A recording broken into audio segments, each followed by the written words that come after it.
কোনো এক সময়ের কথা, মহেশপুরে রামু নামে এক মাছুয়ারা থাকতো। তার স্ত্রী রাধিকা ও 3 বাচ্চাকে নিয়ে থাকতো। রামুর পরিবার অনেক গরিব ছিল, তাই পরিবারের খরচ চালানোর জন্য তাকে নদীতে মাছ ধরতে হতো। এবার আমি বেরালাম, তুমি বাচ্চাদের খেয়াল রাখিও।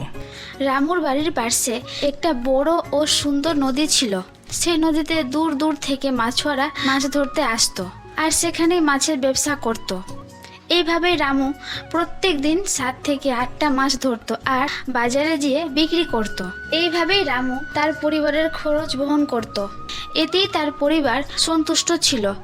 রামু যে বাজারে মাছ বিক্রি করত, সেখানে অনেক দূর দূর থেকে মানুষ আসতো আর লেনদেন করত। আর এই বাজারটাও রামুর বাড়ির পাশেই ছিল। একদিন সকালে রামু তার বন্ধুকে একটি বড় মাছ বিক্রি করতে দেখে এবং সে দেখে মাছটি অনেক দামে বিক্রি হয়। তাই রামুর মনে লোভ সৃষ্টি হয়। তাই সে মনে মনে ভাবে, আমি ছোট ছোট 7-8টা মাছ বিক্রি করে যতটা টাকা পাই না, সামু একটা বড় মাছ বিক্রি করে আমার চেয়েও বেশি টাকা পাই। তাই কাল থেকে আমিও বড় মাছ বিক্রি করব আর বড় মাছ নদীতে ধরবো এবং বেশি দামে বিক্রি করে লাভবান হব। এইভাবে রামু মনে মনে প্রতিজ্ঞা করে যে নদীতে সে বড় বড় মাছ ধরবে আর সেখান থেকে মাছের ব্যবসা শুরু করবে। পরের দিন সকালে রামু বাড়ির পাশে নদীতে মাছ ধরা শুরু করে। কিছুক্ষণ অপেক্ষা করার পর সে কিছু অনুভব করে আর দেখে ছিপে ছোট মাছ লেগেছে।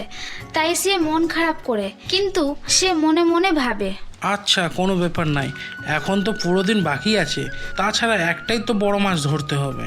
এই কারণে ছিপে ওঠা ছোট্ট মাছটি রামু নদীতে ফেলে দেয়। আবার রামু ছিপ নদীতে ফেলে অপেক্ষা করে। কিছুক্ষণ এইভাবেই কেটে যায়। অপেক্ষা করতে করতে বৈকাল হয়ে যায়।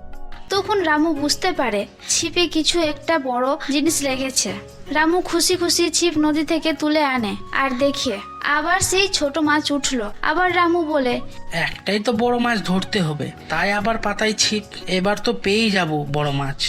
রামু আবার নদীতে ছিপ পাতায় আর অপেক্ষা করতে থাকে। এইভাবেই অপেক্ষা করতে করতে বৈকাল থেকে সন্ধ্যা হয়ে যায়, কিন্তু রামুর একটাও বড় মাছ পায় না। কিছুক্ষণ পর রামু দুঃখী হয়ে বাড়ি ফিরে আসে। তার স্ত্রী তাকে বলে, আজ এত দেরি হলো? আজ এত দেরি কেন হলো তোমার? আর হাতে বাজার কই? কিছু বলো তুমি।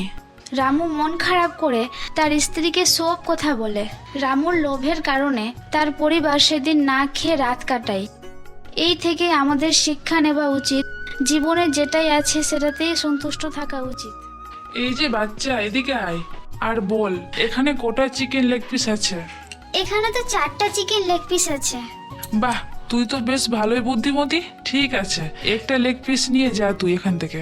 এই পিঙ্কি, এদিকে আয় আর বল, এখানে কটা চিকেন লেগ পিস আছে? এখানে তো 2টা চিকেন লেগ পিস আছে। কি, এখানে 2টা লেগ আছে? তুই তো একটা বোকা মেয়ে, তোকে আমি এখন খেয়ে ফেলবো। না না, প্লিজ আমাকে খেও না। ঠিক আছে, তোকে খাবো না, কিন্তু তুই তোর বন্ধুদের বল ভিডিওতে লাইক দিয়ে সাবস্ক্রাইব করবে, তাহলে আমি তোকে ছেড়ে দিব। বন্ধুরা আমাকে বাঁচাও প্লিজ, চ্যানেলটি সাবস্ক্রাইব করে দাও প্লিজ প্লিজ প্লিজ।